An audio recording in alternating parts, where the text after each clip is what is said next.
Entonces, la emergencia de la respiratoria, vamos a hacer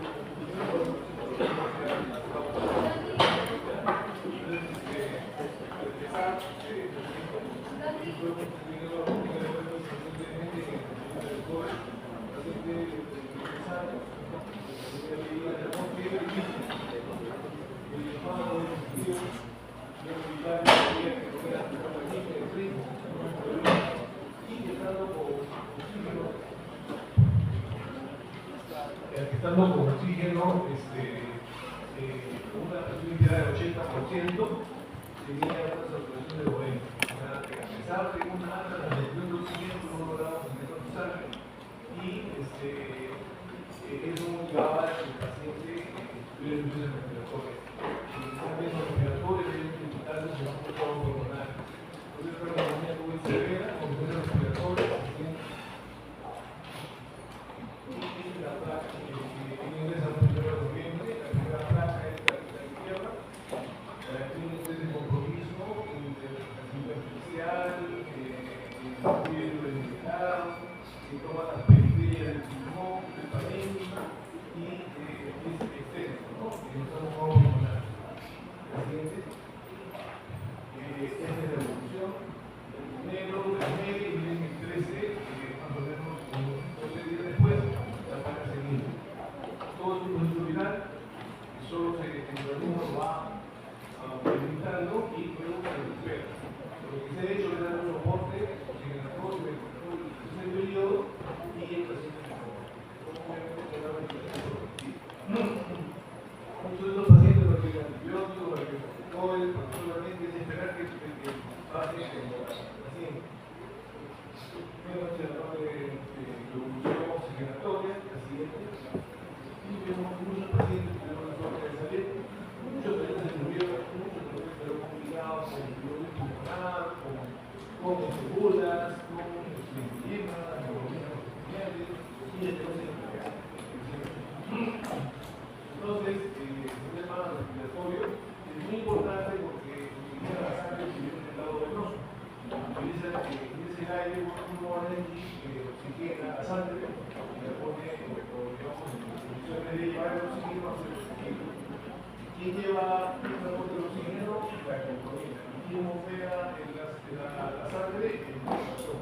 Entonces, lo determinante para que el oxígeno llegue a las células de todo el organismo es el pulmón, es la hemoglobina y es el corazón.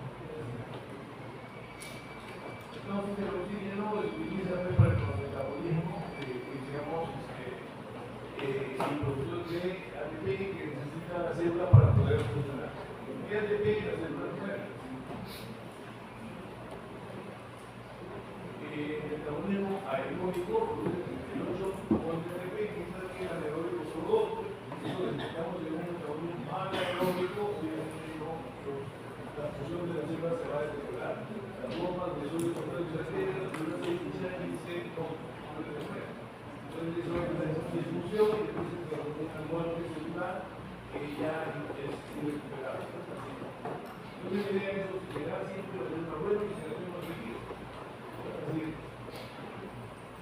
decir, cuando no hay oxígeno, hay un metabolismo anaeróbico que produce lactato. Lactato es un marcador de macronóstico. Si un lactato está no baja de 10 horas, que tiene el paciente totalmente oxigenado, y tiene el movimiento de difusión y núcleo horario. Entonces, el lactato se tiene un lactato de 12 y no se cobra con el tratamiento, que quiere decir que está apoyando situaciones muy críticas en la mortalidad muy alta o que en este caso la sobrevida muy baja.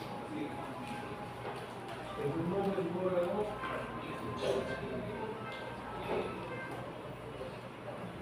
El pulmón es un órgano que está conformado por la zona del epitelio, ¿no? Donde están los alveolos, unos 300 millones de alveolos, un área de intercambio gaseoso de 100 metros cuadrados y por todo el árbol vascular. Por ahí llegan las pulmonares y de ahí salen las altas células de circulación al lado izquierdo del corazón. Entonces, el epitelio y el endotelio, por ahí pasan 5 litros de sangre por minuto. Entonces, cuando la sangre pasa por ahí. Entonces, cuando hay un proceso inflamatorio en cualquier parte del cuerpo, todas esas citoquinas, interleuquinas, factores necrosis y todo eso pasan por el el pulmón, lo primero que hace es inflamarse. Y daña el endotelio, la membrana, la fibra capilar y el pulmón se puede inflamar. ¿Cuál es la visión de los bronquios que llega en el accidente? Luego viene la otra de como pasa en la vena y se les intercambia. Lo que sí es que el capilar pulmonar es de un diámetro de unas 8 millas y por ahí solamente pasa un otro rojo detrás del otro, una cosa así en fila, ¿no? No es que pasen dos o tres puntos, o sea, pasan uno por uno y ahí se realiza el intercambio por diferentes presiones. Entonces, te lleva a los sitios que hay hemoglobina. Entonces, la hemoglobina es una metodología de un artículo normal, comprobado por las células de los el tipo 1 y los tipos 2 que ponen el surfactante que evita que el pulmón se colapse en una inspiración. Entonces, ese es lo normal. El siguiente. La siguiente. Bueno, y eso es el inspirado lleva a la carrera más 150, el carrera de 100, ahí llega la sangre venosa con P2 de 40 y se arterializa con P2 de 95. ¿Cuánto es la caliente entre el alveolo y la sangre arterial? Si la presión alveolar es 100 y la presión arterial de oxígeno es 95, la diferencia es 5. Porque la caliente es normal y tenemos el 10. Cuando está aumentado es que hay un problema a nivel de la presión. Así es. Bueno, la presión en la atmósfera es 150, 160, llega, se modifica, llega al alveolo y lo que llega a la presión que llega es mejor de 5 minutos. Los músculos respiratorios, los respiratorios, la respiración es activa, la respiración es pasiva. No se defienda porque se hace. El músculo más importante de la respiración es el diafragma. Si el diafragma falla, el paciente va a tener disfunción en el ingreso de aire y va a ser falla ventilatoria. Si se ve eso, el paciente que tiene, por ejemplo, un diafragma o una reacción de la disfunción donde no se contrae el diafragma, lo demás no aire y el paciente hace insuficiencia de reacción de CO2. El diafragma es el músculo más importante de la respiración. Cuando falla el diafragma, se produce una respiración paranormal. Los métodos que investigamos arriba, la inspiración, están todas que también la caída del diafragma se eleva el abdomen, pero si el paciente respira a respirar y digamos, hace un esfuerzo y de la zona subcostal se va hacia adentro, es que el diafragma no baja, quiere decir que está ya insuficiente o está paralizado y el paciente tiene una insuficiencia respiratoria y por eso en estas condiciones ya en alto riesgo de que falla respiratoria severa y puede llevar a insuficiencia y parar la carrera. Este tipo de respiración ya nos indica que el paciente está en el límite de su compensación. Bueno, este es el dato que ocurre en la cirugía respiratoria. La presión pleural negativa es una presión negativa pleural y tiene que caer en el pulmón.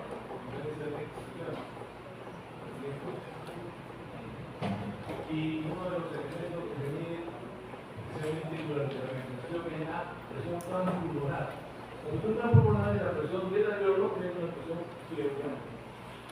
Esa es la presión transpulmonar. O sea, acá, al final de una inspiración, cuando uno inspira, al final del periodo de flujo. Entonces la presión alveolar es cero, se equilibra con el ambiente, es cero. Y la presión intrapleural es negativa, es la presión que se crea a la presión pulmonar.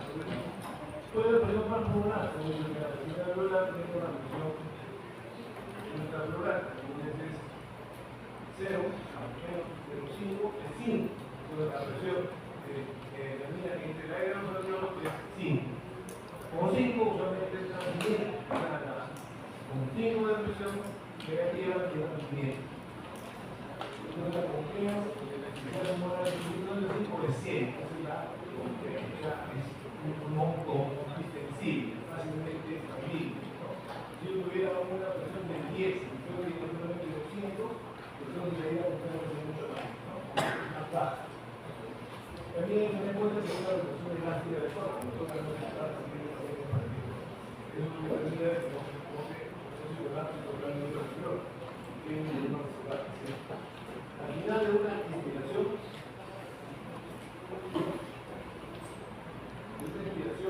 igual no hay flujo, la presión era de 0, la presión pulmonar queda menos 5 y es menos 2.5 y la presión pulmonar es 2.5. Es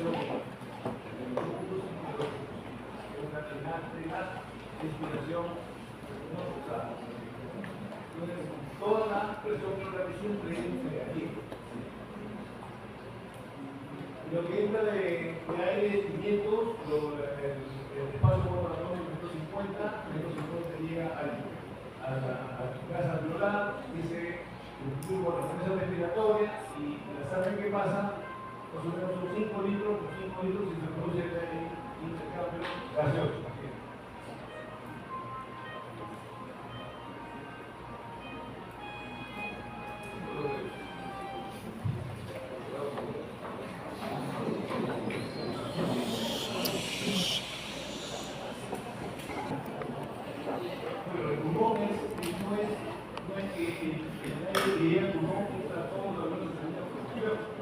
En la zona apical es una más aire. Y en la zona de las bases es más menos. Y la circulación es mayor en la base que en los árboles. Entonces en los árboles hay más aire y en algunos árboles encendidos llega bien en los árboles. Por gravedad. Y en la zona interior tiene menos aire, más sangre. Entonces la rotación en tiro de perfusión en las zonas apicales es 3.3 y en las zonas 0.63, o sea, fisiológicamente hay interacción en el cuerpo, ¿no? Con la misma gravedad. Igualmente ocurre con la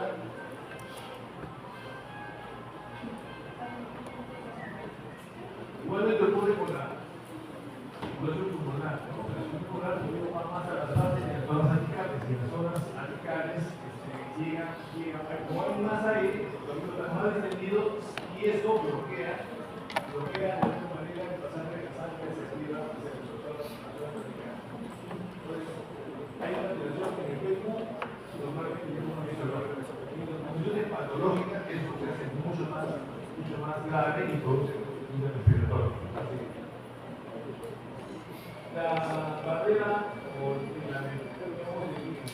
la zona alveolo-capilar está afectada porque en el caso de fibrosis más severa, entonces se causa la zona alveolo-capilar por unas técnicas, se hace más grueso, entonces la difusión de los gases es más lenta y se produce concentra, ¿no? Por problemas de difusión y la afectada.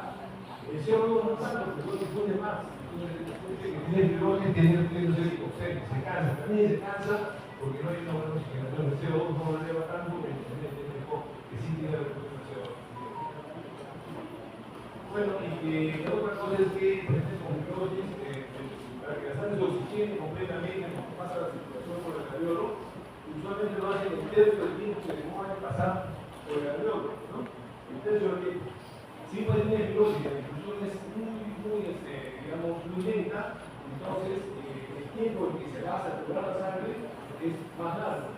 Y el paciente si hace algún ejercicio camina, entonces aumenta la frecuencia cardíaca, entonces, la oxigenación no se hace en menos tiempo porque va a estar en contacto con el oxígeno, con el alveolo, entonces rápidamente se entiende. Bueno, esto es lo que vamos a hablar, la confianza que es la relación entre el cambio de volumen y la presión, y un volumen de equilibrio, una posición para que ingrese ese aire en posición 1.10, la confianza es 100, que es lo normal, ¿no? Lo otro que tienen que ver ustedes es el mecanismo que afecta el sistema respiratorio. El sistema respiratorio está en el grupo, hay una serie de estímulos. Por ejemplo, el estímulo más importante para el sistema respiratorio es uno, el hipoxemia. El hipoxemia es una comenzar a respirar más, porque el estímulo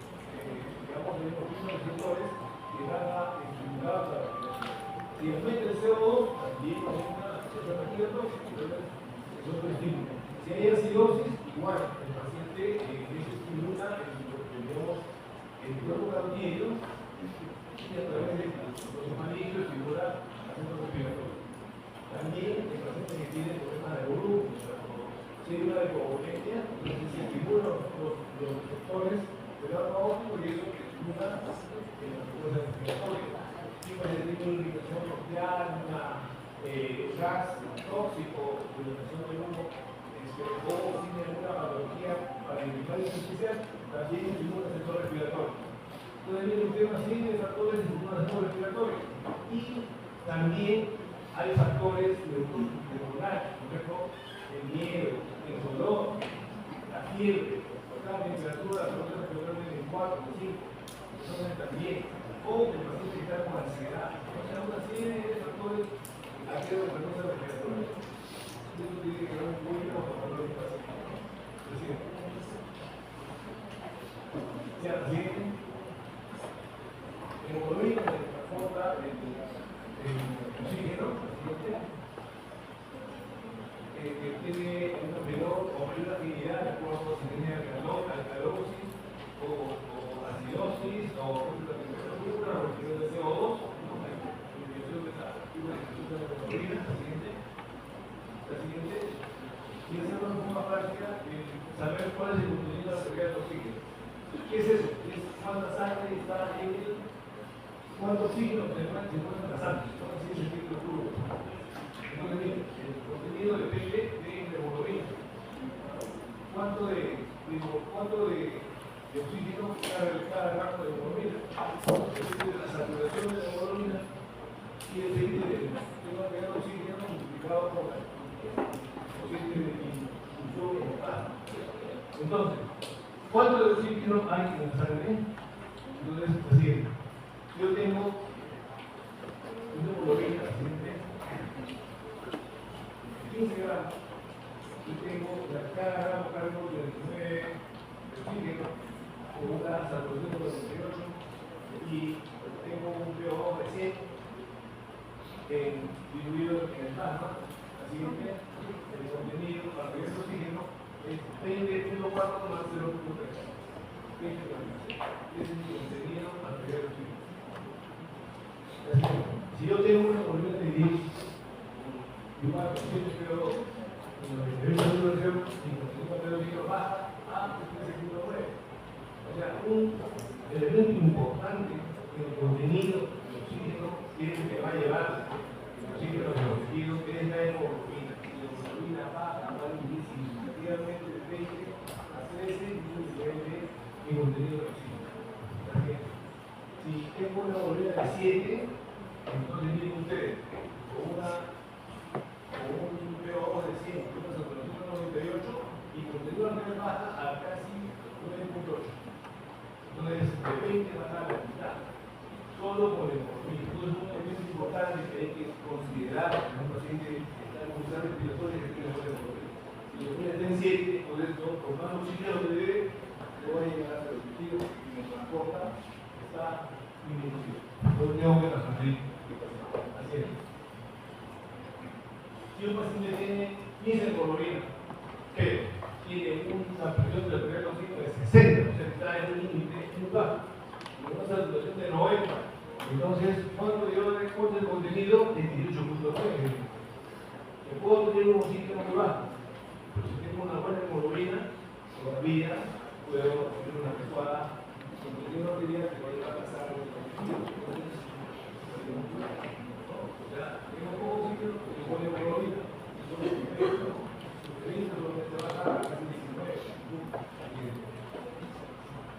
si yo tengo 50 de PO2 y tengo 80 de saturación, estoy ahí con esa respiración oxigenatoria, pero tengo 18 hemoglobina, entonces mi contenido es 20, 20.16, o sea, nada normal.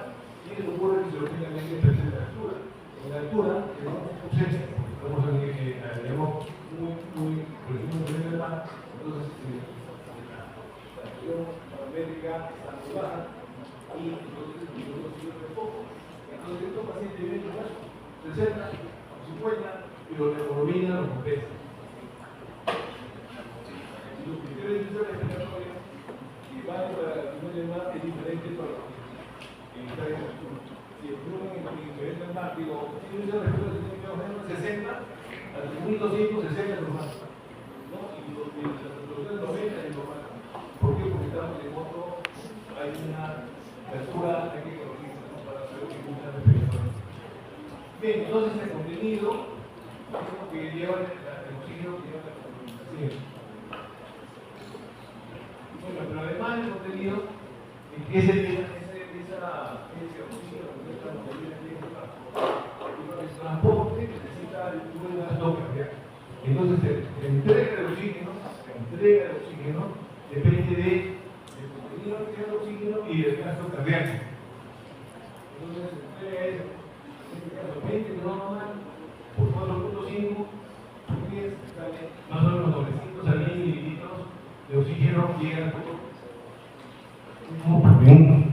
Entonces, ven ustedes la cantidad de oxígeno que va a llegar cuando el corazón funciona bien. Si el corazón disminuye está afectado, tiene la bomba cardíaca está disminuida, entonces la cantidad de puede tener una buena contenido de oxígeno, pero si el transporte de oxígeno, que es la bomba cardíaca, la saturación está disminuida, pero hay menos oxígenos que vamos a tener también todo el proceso. Si baja la mitad, entonces llega menos. Así es. Entonces los determinantes de entrega de oxígeno a los tejidos son la cantidad de oxígeno, el nivel de hemoglobina y el gasto cardíaco. Tenemos factores y entrega de oxígeno a los tejidos va a mejorar. ¿Cuánto de oxígeno se consume? Normalmente esa diferencia del contenido arterial de los contenido venoso por el gasto cardíaco, eso es 250 mililitros, es lo que se consume normalmente por ese fisiológico. Si estoy en una situación de estrés, tengo un corazón séptico, tengo un gran quemado, tengo una pancreatitis severa, entonces en todas las condiciones hay un mayor consumo de oxígeno, entonces ese poco de oxígeno que llega va a ser insuficiente y va a haber una mayor demanda y una disminución a nivel celular. Así. Y hay un punto crítico, donde debajo de ese punto crítico, que no le llegue el oxígeno a los tejidos, se va a producir una hipoxemia y un aumento de la celular. Así es. Entonces, cuando el gasto cardíaco digamos, pues cae, el mecanismo compensatorio es extraer más oxígeno. Entonces, ¿qué pasa cuando hay un gasto cardíaco bajo? Se consume oxígeno y la cantidad de oxígeno que llega hacia el lado derecho del corazón, o sea, la presión venosa del oxígeno, de 40 a menos de 28. Y la saturación es de 75 más a 55. Entonces, esta medida del nivel de oxígeno en una muestra venosa, como la de un paciente venoso, va a indicar, ¿no?, que el paciente tiene una mala circulación periférica, un mal gasto cardíaco. Así. Si el oxígeno obviamente no llega aproximadamente a las células, van a disfuncionar, si llega menos, se va a morir las células. Entonces va a tener un daño.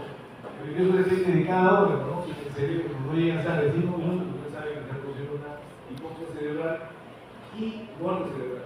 Más de 5 y 10 minutos, una reanimación, una hipoxia de palo, 5 minutos tiene para sacarlo. Si no le da un buen masaje, una reanimación, el paciente va a quedar con muerte encefálica, ¿no?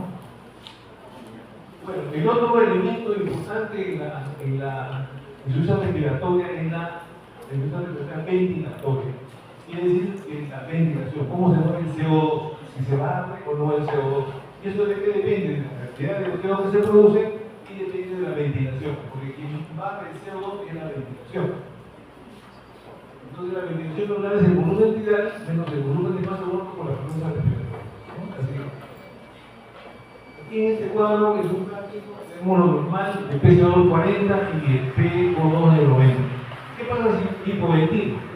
De 40, el paciente, por ejemplo, tuvo una sobredosis que se da con frecuencia, se tomó 20 o 40 tabletas de glipiapina, como vimos hace poco, entonces la paciente llega totalmente con el tesoro comprometido y no ventila. Entonces el PCO2 puede subir hasta 80, porque no ventila, y el PO2 baja a 40. no tiene hipoxemia y tiene restricción de CO2, y por hay que ventilarlo.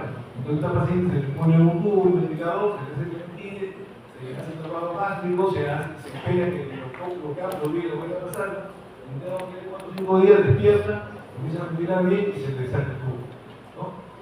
A veces por exceso, por ejemplo, le ponen la paciente deja de ventilar, tiene un antídoto, que es el almacenino que se pone y el paciente inmediatamente despierta, ¿no? Igual pasa para los intoxicados por opiáceos, ahí en la naloxona se puede poner y se despierta. Ahora, si el paciente hiperventila, comienza su presión respiratoria a aumentar, entonces tienen ustedes el PCO2 disminuye, porque comienza a eliminar más CO2, entonces baja el PCO2 y el oxígeno aumenta, ¿no? Aumenta. Lo que indica los bebés es el concepto. El concepto es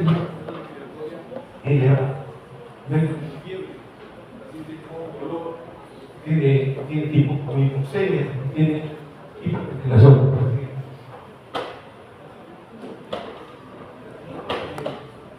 Bueno, y entonces el CO2, ¿cómo se transporta?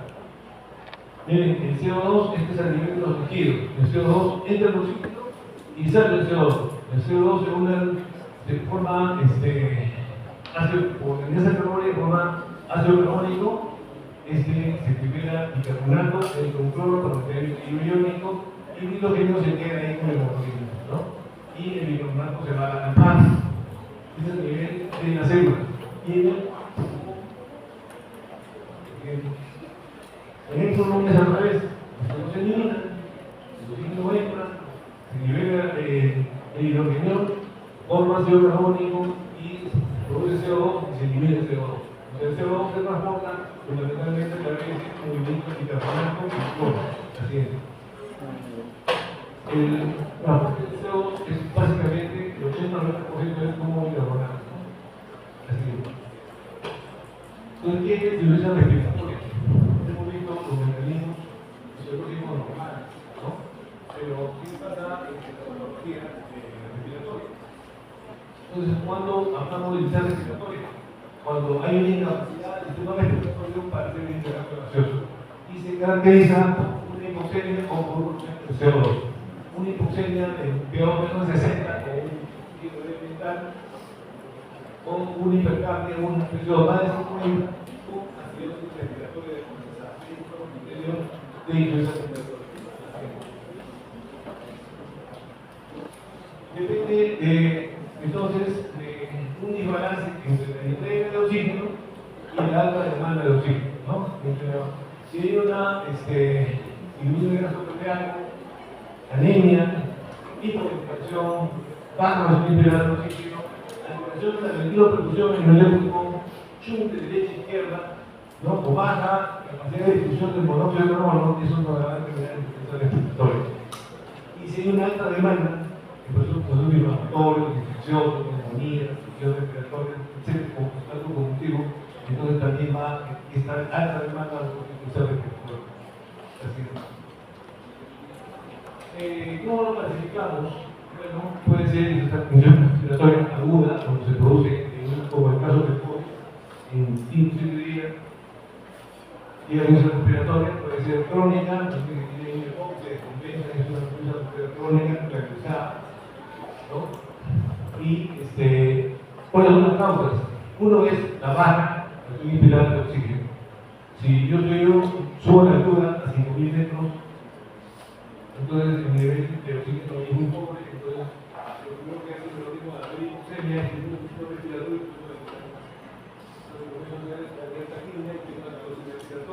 un respiratoria produce una vasoconstricción de hormonas cerebrales y uno tiene infección en estado cognitivo, infección de corte, lento, cirugía, la infección que ¿cómo se mejora la oxígeno? Otro mecanismo que una infección respiratoria es parte de la hipotensión alveolar. Un ejemplo de Guillain-Barré. Guillain-Barré produce una polineurolítico, una parálisis ascendente, produce una debilidad de la pierna, rápidamente con el días que no pueda respirar y hasta que se paraliza el músculo respiratorio y que esté en agua, ¿no? Así que ese es el balance respiratorio. Y el paciente hay que ponerlo en ventilador, ¿no? Esa es una o el paciente que hace para poner la política y de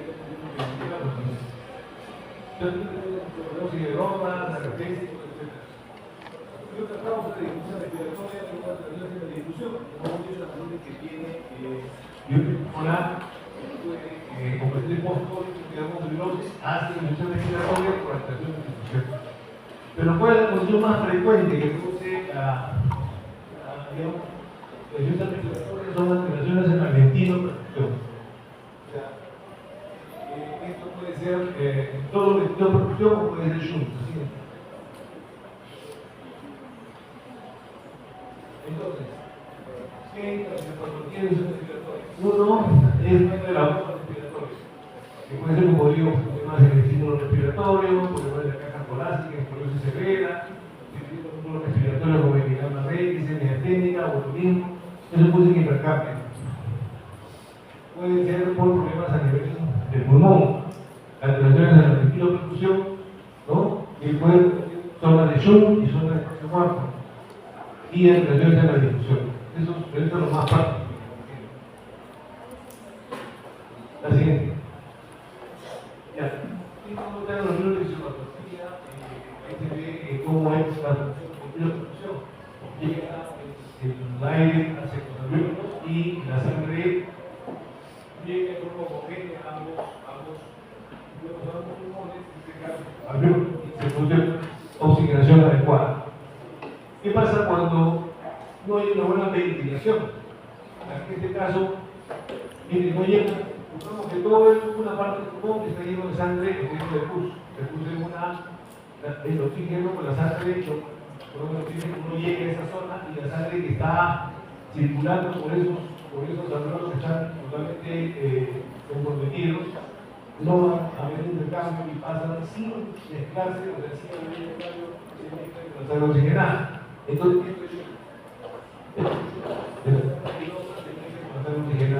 esto produce hipoxemia. Y si usa respiratoria, hipoxemia. Si el shunt es más del 50%, por más oxígeno que yo le dé, el paciente va a seguir hipoxemia, ¿no? Entonces, en estos casos de shunt, el shunt es más del 30 a 50%, el paciente le doy oxígeno y no mejora su oxigenación. ¿Ya? Este es el shunt verdadero del paciente.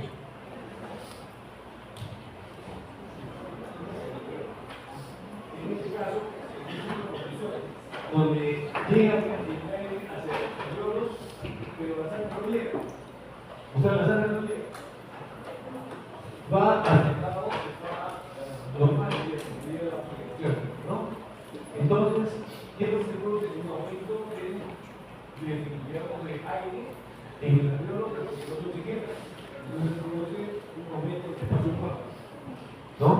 Esta condición también va a producir un cierto grado de oxígeno.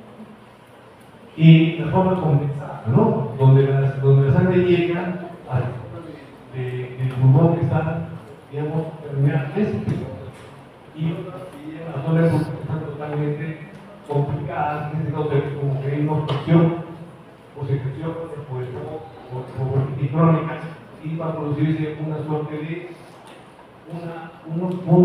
digamos, intercambio de uso no homogéneo, ¿no? Y va a producir también hipoxemia. Entonces tenemos dos o hasta tres producen hipoxemia. Uno, shunt, dos, la perfusión y tres, formas, digamos, compensadas en la afectación pulmonar. ¿Qué pasa? El pulmón no se va a afectar en forma, digamos, homogénea. Si yo tengo una neumonía sobre el lado derecho, un segmento, un lóbulo, si tengo bronquiectasis, va a ser supraneumónica. Si tengo una neumonía COVID bilateral, la difusión va a ser mayor, depende de la patología, ¿no? Para que exista estos mecanismos fisiopatológicos. Ahora, hay otra forma de clasificar los sistemas respiratorios. Una es tipo 1, vamos a ver la deficiencia respiratoria, tipo 2, mecánica, luego tenemos una respiratoria tipo 3, operatoria, que opera, se produce una suerte de hipoventilation, hay epitaxias, y necesita realizar el acto operatorio con ventilación mecánica porque está no despierta de la anestesia. Y después, quizás el respiratorio tipo 4, se mete con shock, porque el shock también hay una mala esquema de oxígeno tejidos y se tiene que evaluar no solamente la parte oxigenación, sino también la parte circulatoria. Entonces, estos son los 4 tipos de respiratoria que se reconocen. Y cada uno de ellos tiene una característica.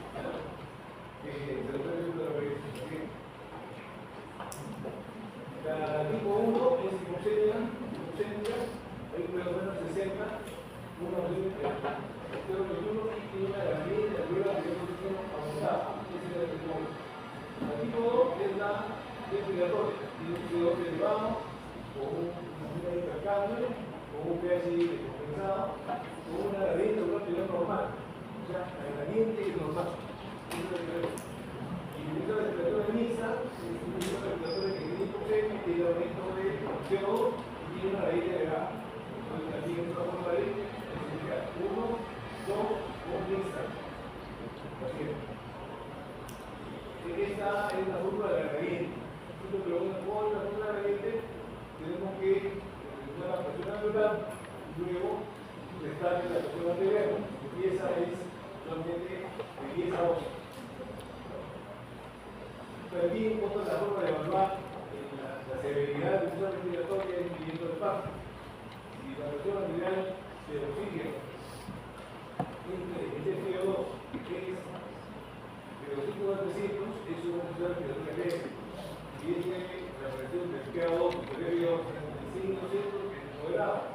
Y si la presión del PA2 y el FIO2 es menor de 100, entonces es severo. O grave, es un sistema respiratorio agudo. Eso se valora así que hoy, la familia ya sabía de paso, y decía, ¿y cómo no es un paso doctor? Usted no siente, entonces, usted entre 100, ya, está feliz porque se va a mejorar la oxigenación. Así es. Esta es la vía operatoria, ¿no? Porque si no hay una penetracia, se puede tener operado, y se puede tener obeso, ¿no? Porque tienen así. Tipo 4 es asociado a shock, porque era la causa del shock. Solo para notar que en realidad tiene shock verdadero y tiene más del 50% de la línea azul, del lado izquierdo, por más oxígeno que le den, 0,40, 0,80, 100%, para que va a seguir. En cambio, el paciente que tiene alteración de la respiración, tiene áreas inesperadas de la respiración, la zona que yo me acuerdo que yo me va a comenzar la que está afectada. Entonces yo le doy oxígeno y el paciente mejora la respiración. Esa es la forma de especial, presión respiratoria asociada a la respiración con la de Schumann. Así es. ¿Cuáles son las manifestaciones clínicas del hipoxemia? La química, la carga, la presión, la genética, puede ser confusión, delito, se va a la altura, paredes, y los casos severos, cuando ya una presión de 45, se produce cianosis. ¿Cuál es la solución de la hipercambia? Igual que arriba, la vertical, hipertensión, la respuesta térmica, pero asociado a su voz y coma. El paciente empieza a dormirse, hace narcosis, funciona voz y no se queda en coma y puede convulsionar. Entonces, ese es el vertical. Y cómo se refiere también la fatiga muscular con una arritmia, taquimia, desconocimiento superficial, para bajar todo lo que hemos visto, presión de CO2 y presión de respiratoria.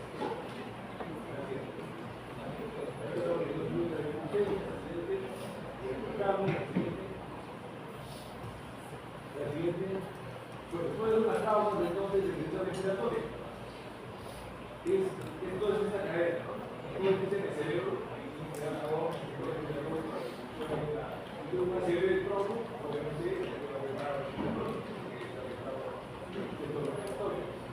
si yo tengo en el medio una lesión cervical alta,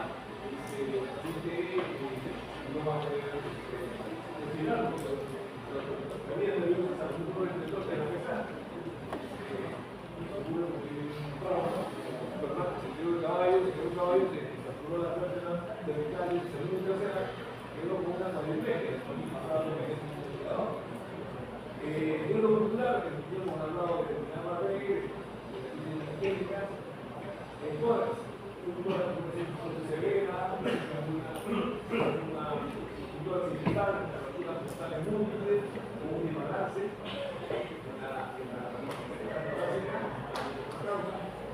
y en salidas altas, cuando usted tiene, por ejemplo, una explosión de gas, quema la vía respiratoria, es un gran edema de la vía respiratoria, o una anafilaxis, le ponen un antibiótico, le dan un aire y el paciente se le hincha la lengua, se le cierra se pisa la laringe y el paciente tiene vía respiratoria alta, no puede respirar, no tenéis. Entonces, eso también es tratado de respirar respiratoria.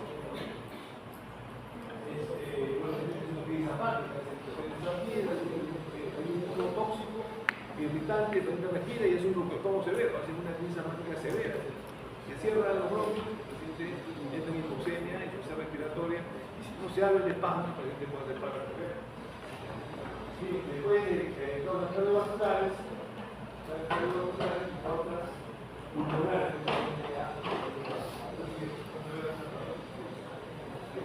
tema nervioso, que es una cirugía urbana, cirugía de drogas, no podía haber sueño, cirugía física, trauma de cervical, la médica, la médica,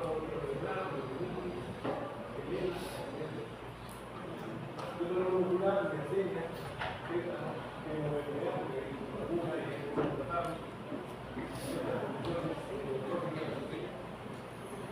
pero esa niña tenía y son 3 veces cuando se recuperó el ventilador y se lo continuó la tercera edad, que es muy diferente. Aquí está ya activada con un PNI, real un boca.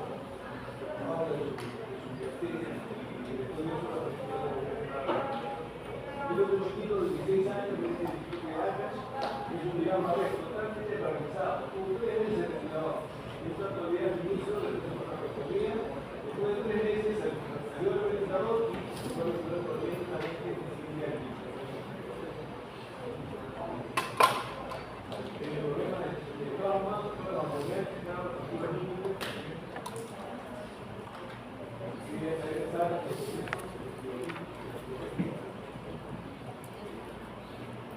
cardiovascular, debe observar el espíritu, un paciente, por ejemplo, que tiene apnea sónica, vino con un PCO2 de 5,33, con un pH de 5,1 y creo que usaron un indicador de 35. Y tenía un problema de hipotensión y asociado al paciente asociado a una temperatura pulmonar. Ahí la conferencia de la temperatura se relaciona dura y audio. Se comenzó por un indicador y luego se dio el indicador, estaba bien con la economía, después se lo dio y también neumonías severas, neumonías, aspiración, todo lo que estaba,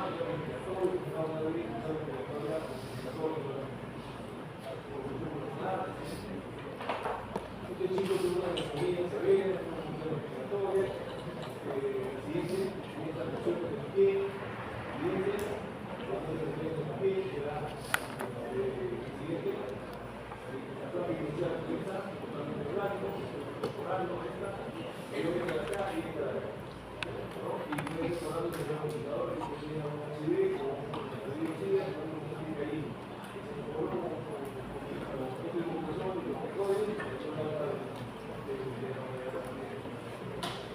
entonces, visión respiratoria siempre mucha trauma, y la patología a nivel pulmonar puede producir la producción, ventilación y determinante de oxígeno que llega no solamente la oxigenación a nivel pulmonar, sino que la hemoglobina y de la otra.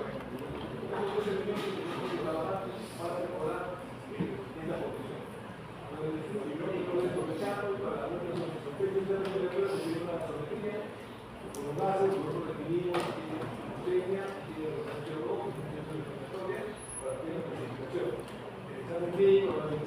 causa, pide una gestora, pide un fotografía necesaria, pide exámenes de punto, o quizás un hisopado con una red, y ahí se puede ver bien, se puede ver la influenza, el cobre, el fallo de influenza, el virus, se puede ver el coco, el coco, en un hisopado. En un PCT también hay una prueba que se llama una prueba de PCR para ver si tiene VK, y en 4 horas de la si después de minutos, si es resistente o no, la prueba funcional respiratoria solamente después que pase el nosotros para ver si no tiene que ser y entonces también se puede hacer bueno,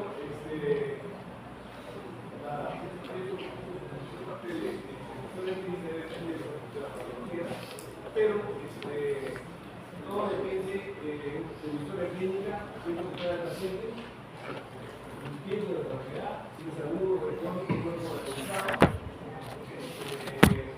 lo determinar también si hay un componente de cardiovascular, si el paciente tiene un problema cardíaco de base, si tiene un componente celular, un pulmonar, o ventilador de causa cardíaca, se puede utilizar. Este es el problema que tiene un problema cardíaco.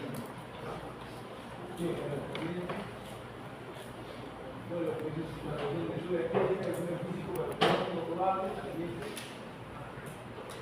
lo que se pide, también se pide siempre un cardiograma, un cardiograma. El año pasado, el paciente llega con un blanco y dice, tiene lucha respiratoria por una neumonía, por una afectación, un estrés, y una crisis pulmonar. Entonces, tomamos un electro y aparece que tiene cáncer de CKG, que es un infarto agudo, y tiene mucha cardíaca. ¿Qué pasó? No tenía valor. Hay muchos pacientes que tienen infarto y tienen valor. Eso es lo que veo. Entonces, que tienen mucha respiratoria, siempre nosotros, a jóvenes que llegan a tenemos un momento de verdad. Y si hay sorpresa, tenemos una cabeza, tenemos problemas, tenemos la cura de condición. Claro, el paciente no responde a la primera convencional, es oxigenoterapia y está en el paciente primero, que tiene oxígeno, está pasando al flujo, no mejoraba, entonces ya el paciente se va a un mecánico, un soporte, un mecánico que ayuda a que el paciente esté bien oxigenado, bien ventilado, durante el periodo de tiempo que dura el proceso inflamatorio. Se va a hacer una inflamación, se mejora y el paciente se va a pero es más útil para la clínica, para la prueba clínica con las causas. ¿Alguna pregunta?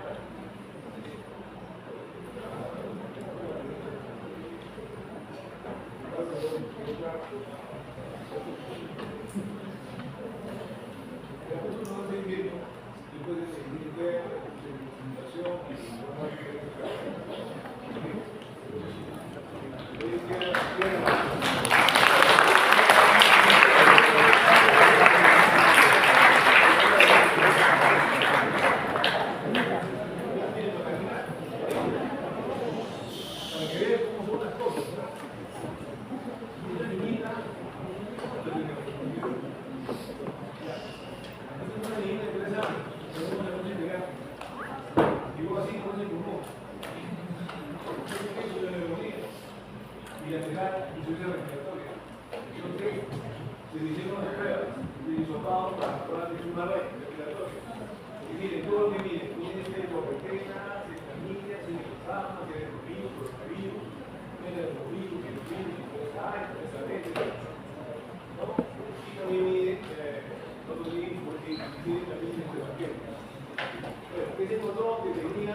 Bueno, esta niña estuvo personas, su trabajo, y se quedaron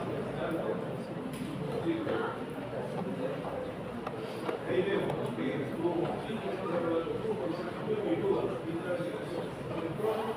y luego ya nos supina y luego lectura.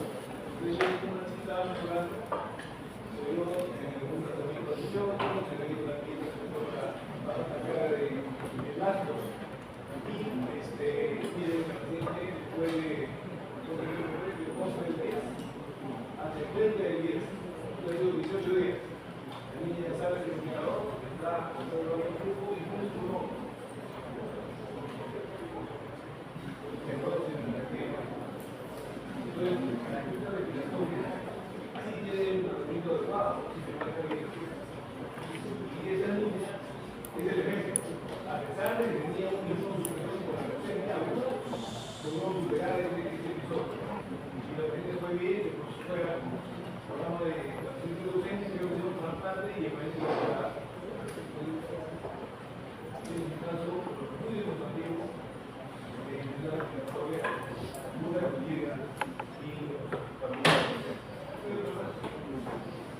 ya, pero ¿qué pasa? Muchos pacientes están así, en fase avanzada, de edad avanzada, tienen demencia, comorbilidades, y llegan a ser insuficiencia respiratoria. Están mostrados, en cara, en estos pacientes están en nivel de vida. Ya no hay que hacer nada. Solamente darle soporte, calidad de vida, sin dolor, hasta el final. Como tenemos que exagerar, hacer olvido, mala calidad de vida, tomar 30 así, sería una persona que se nota